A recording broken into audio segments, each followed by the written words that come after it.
وہ حکمت کی گزری. کیا خدا کی یہ دونوں باتیں آج بھی اگر ریجیکٹ ہو جاتی تو بڑے مزے کی بات ہی، خدا سے نجات ہو جاتی. خادم حضرات ایک بات یاد رکھیے گا کہ انسان ہزار غلطیوں کے باوجود انسان رہتا ہے. اللہ ایک بھی غلطی کرے تو اللہ نہیں رہتا. اور کیا آسان بات تھی کہ لوگ مطالعہ کرتے، علم و دانش کے سراغ ڈھونڈتے، کتاب حکیم کو دشمنوں کی طرح پڑھتے، قرآن سے غلطی نکالتے اور خدا سے نجات حاصل کر لیتے.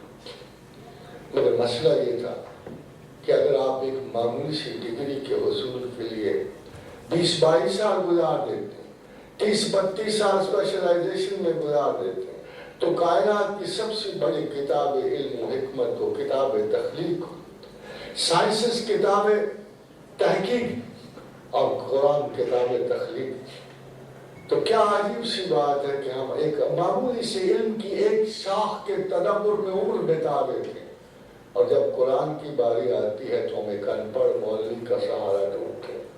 کیا مزہ ہوگا اس وقت جب ہم ایسی کی کتاب میٹرکولیٹ کو پکڑا دی جائے اور اس سے تعبیر حیات طلب کی جائے.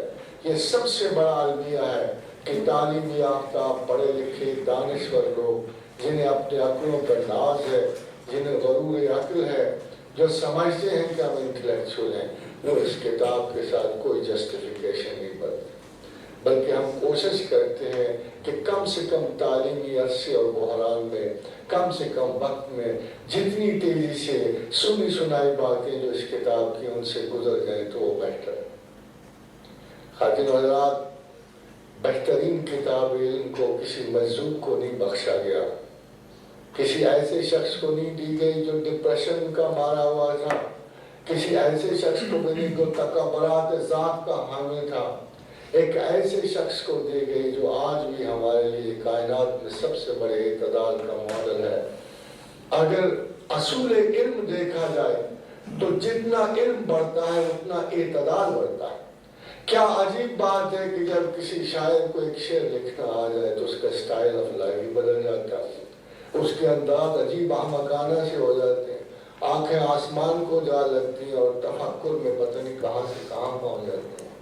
اگر کوئی بھی شخص کسی ذرا سی کوالٹی سے اتنے تفاخرات میں مبتلا ہو جاتا ہے تو اس شخص کا سوچئے جسے کائنات کی سب سے بڑی دولت نصیب تھی، جیسی وحی نصیب ہو رہی تھی، جسے اللہ کی نظر نصیب ہو رہی تھی، جو سب سے بڑے سیکرٹ کا حامل تھا، جو ایمان بالغیب پیش کر رہا تھا، مگر کتنا معتدل تھا، کتنا نارمل تھا. یہ عجیب حال محمد رسول اللہ صلی اللہ علیہ وسلم کا دیکھا گیا کہ بخاری نے 1,32,000 حدیث کلیکٹ کی اور ایک حدیث بھی اس نے ذات رسول نے اپنی تعریف میں نہیں کی. ایک حدیث ایسی نہیں ہے جس میں پروجیکشن آف دی پروفٹ نظر آتی ہے، ایک حدیث نہیں ہے جس میں اپنے تفاخر کا ذکر کیا. اور دیکھیے کیا عجیب وہ ایک ذات گرامی ہے کہ کسی نے پوچھا کہ یا رسول اللہ صلی اللہ علیہ وسلم لوگ جنت میں کیسے داخل کیے جائیں؟ فرمایا اللہ کی رحمت کے ساتھ. فرمایا یا رسول اللہ اور آپ؟ فرمایا میں بھی اللہ کی رحمت کے ساتھ داخل ہوں. حضرات یہ مت بھولیے کہ یہ وہ شخص کہہ رہا ہے جسے قرآن خود کہہ رہا ہے وَمَا أَرْسَلْنَاكَ إِلَّا رَحْمَةً لِلْعَالَمِينَ. یعنی اتنی عظیم شخصیت ہے کہ تمام عظمتوں کے ٹائٹل لینے کے باوجود اس انکسار علمیہ کا یہ باعث ہے کہ خدا کی شناخت اس کے دل میں بہت زیادہ ہے. بلکہ سب سے بڑھ کر ہے جو اللہ کو جانتا ہے، اللہ ان کے بارے میں یہ دعویٰ نہیں کرتا کہ ان کے تقویٰ بہت زیادہ ہے یا ان کی ظاہری عبادات بڑی زیادہ ہے. فرمایا نَرَفَعُ دَرَجَاتٍ مِّن نَشَاءُ، جس کے چاہتا ہوں درجے بلند کرتا ہوں. وَفَوْقَ كُلِّ ذِي عِلْمٍ عَلِيمٍ، اور ہر علم والے کے اوپر ایک علم والا ہے. ایسے خدا کو بلائنڈ پرسیپشنز دینی، بلائنڈ عبادات کا شعور دینا، بلائنڈ فیتھ کی باتیں کرنی، تو خدا ایک گلہ کرتا ہے قرآن حکیم میں بار بار. یہ تقلید کا گلہ ہے. کہتا ہے اہل کفر اگر تم عقل و شعور استعمال کرتے اور اگر اپنے آباء و اجداد کی اندر تم تقلید نہ کرتے تو مجھے یقین تھا کہ تم مجھے پا لیتے. کیا یہی قلعہ ایک مسلمان سے نہیں ہو سکتا؟ کہ ہم کو یہ میراث، یہ سوغات، یہ شناخت، یہ کلمہ ہمارے آباء و اجداد سے ملا ہے۔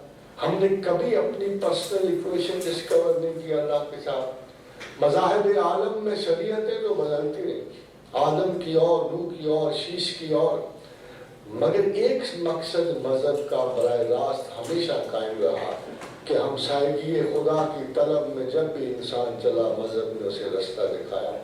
جب بھی اس نے اللہ کی آرزو کی، مذہب اس کے لیے گائیڈ بنے، پیغمبر اس کے لیے گائیڈ بنے، علم و معرفت کی اعلیٰ ترین منزلیں اس کے لیے استوار ہوئیں، اور یہ صرف اور صرف مذہب کی وجہ سے تھا۔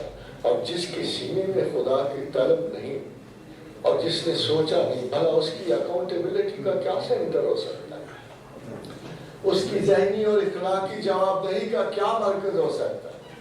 کیا وہ دنیا کے اصولوں کو، کیا ایک سیکولر آنیسٹی کس کو جواب دے؟ خادم حضرات، ایمان دل کو سکون پہنچاتا ہے، ایمان دل کی خوشی کا باعث ہے، اس لیے کہ ایمان اپنا صلہ خدا سے طلب کرتا ہے۔ وہ اپنی کم و بیشی کا اللہ کو ذمہ دار قرار دیتا ہے، اس کو اپنی کمی خدا کی محبت میں قبول کرتا ہے، وہ اپنی بیشی خدا کی محبت میں قبول کرتا ہے۔ جس کو اللہ کا یقین ہے وہ سڑا ہوا نہیں ہو سکتا، وہ بد مزاج نہیں ہو سکتا، وہ بد اخلاق نہیں ہو سکتا، وہ محمد رسول اللہ کی طرح تو ہو سکتا ہے، وہ اپنے پیغمبر کی سنت پہ تو ہو سکتا ہے، وہ خوش مزاج اور خوش اخلاق تو ہو سکتا ہے، ایماندار سریع نہیں ہو سکتا۔ مگر کیا عجیب بات کہ لوگ جتنے ایماندار ہو اتنے سڑے ہوئے ہوتے ہیں۔ خاتون حضرات، اس کی وجہ کہ وہ اپنی اہلیتوں اور صلاحیتوں کا صلہ لوگوں سے طلب کر رہے ہیں، وہ اپنی عزتیں اپنے ہی جیسے لوگوں سے طلب کر رہے ہوتے ہیں۔ قرآن حکیم میں اللہ ایک تانا دیتا ہے کہ اے لوگوں، عزتیں اور عظمتیں طلب کرنے لوگوں کی طرف کیوں بڑھ رہے ہو؟ فَإِنَّ الْعِزَّةَ لِلَّهِ جَمِيعًا، تمام عزت تو میرے پاس ہے، تمام مراتب تو میرے پاس ہے۔ یہ کیسا فیت ہے تمہارا؟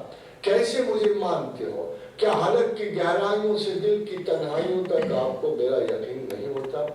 میں جو کہہ دیا آپ کو کہ آپ دنیا میں ہر چیز حاصل کر سکتے ہو، ہر چیز تمہیں مل سکتی ہے وقتی طور پر، ایک چیز نہیں مل سکتی میرے بغیر، اعلیٰ بذکر اللہ تطمئن القلوب، تمہیں دل کا اطمینان نہیں مل سکتا۔ یہ چیز میں کسی قیمت پہ نہیں دوں گا، خواہ تم عظمتوں کے میناروں پہ جا کے اٹک جاؤ، خواہ اور سریا سے ستارے توڑ کے لاؤ، تمہیں سب کچھ مل سکتا ہے، مگر اطمینان قلب نہیں مل سکتا، کیونکہ یہ سوغات صرف میرے پاس ہے۔ اور خاتون حضرات، psychological standards of normalcy are pretty different. ہم سائیکولوجیکل اسٹینڈرڈ آف نارملسی میں بہت سارے ہم سب شریک ہوتے ہیں، ہمارے باطن پہ کسی کی نظر نہیں ہوتی۔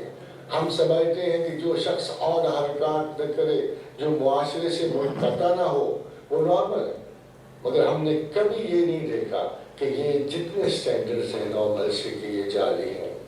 انسانوں کے پرسکون چہروں کے پیچھے جو کرب و بلا کے اتھاہ سمندر ہوتے ہیں، اس کی کس کو خبر ہوتی ہے؟ مگر پروردگار عالم نے بھی انسانی نارملسی کا ایک اسٹینڈرڈ مقرر کیا ہے۔ فرمایا کہ میرے دوست وہ ہیں، الا ان الاولیاء اللہ لا خوف علیہم ولا هم یحزنون، کہ جو میرے دوست ہوتے ہیں وہ سائیکولوجیکلی نارمل ہوتے ہیں۔ They are free from fears and frustrations، خوف اور حزن سے آزاد۔ They are free from fears and frustrations۔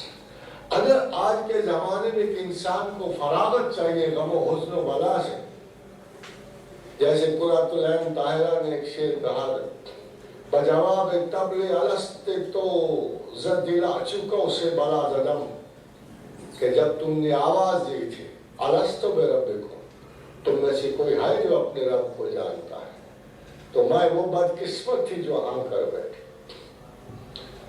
بجواب طبل الست تو زد دلا چکو سے بلا زدم، ہم خیمہ زد بدر دلم سپاہی غم و خشم و بلا، تب سے لے کر آج تک میرے دل کے دروازے پہ غم و خشم و بلا کی افواج نے ڈیرے ڈال دی، اور ان بلاؤں سے نجات صرف اللہ کی قرب، ہمسائیگی، دوستی اور محبت میں، بھلا خوف کی کیا ذکر ہوتا ہے؟ ایک آیت کریمہ ایسا نہیں جو اپنے ماننے والوں کو اللہ نے خوف کی کہی۔